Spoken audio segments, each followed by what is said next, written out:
Comme son homologue américain, le TAFTA, cet accord entre l'Europe et le Canada est dit de nouvelle génération, car en plus de faciliter les échanges commerciaux, il prévoit des normes communes entre ces deux zones.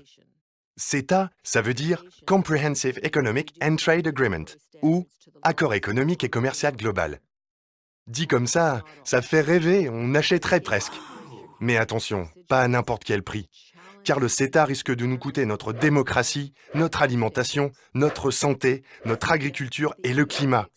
Un peu trop cher, non? Par exemple, l'Europe applique le principe de précaution qui interdit la mise sur le marché d'un produit tant qu'un doute persiste sur sa dangerosité pour la santé ou l'environnement.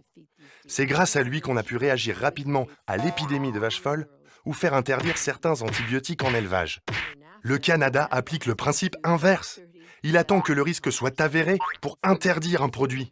Sur quelles normes communes allons-nous nous accorder? Le CETA ne fait aucune référence à ce principe.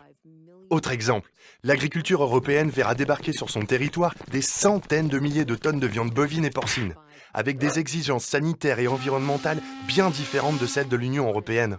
Et une lourde conséquence, mettre à mal la santé économique des éleveurs européens déjà en crise. Côté climat, le monde vient de s'engager à contenir la hausse des températures à 1,5 degré en signant l'accord de Paris lors de la COP 21. Pourtant, le CETA, comme le TAFTA, l'enterre avant même son entrée en vigueur, puisqu'aucune contrainte environnementale ne figure dans le texte.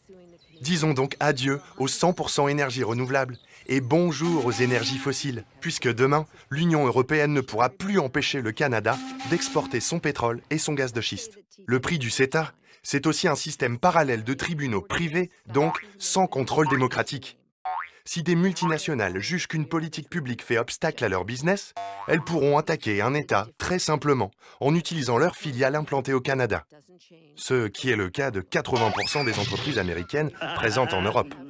C'est comme ça que dans le cadre de l'accord de libre-échange nord-américain, l'entreprise TransCanada peut réclamer 15 milliards de dollars au gouvernement américain pour l'abandon d'un projet d'oléoduc climaticide.